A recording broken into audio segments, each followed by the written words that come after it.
Changing links in menus on your WordPress website is simple and can be done from the WordPress dashboard. Here's how you can update menu links. Access the menu settings. Log into WordPress dashboard. Go to yourwebsite.com/wp-admin and log in. Navigate to menus. On the left-hand sidebar, go to Appearance, Menus. This will open the menu editor, where you can see all the active menus on your site. Edit the menu links. Select the menu to edit.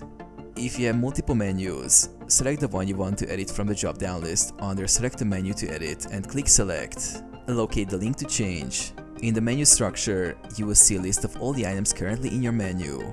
Find the item you want to change. Edit the link. Click the arrow next to the menu item.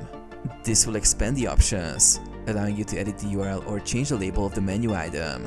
Update the link or text as needed. Save changes. Save menu. After making the changes, click the Save Menu button to apply the updates.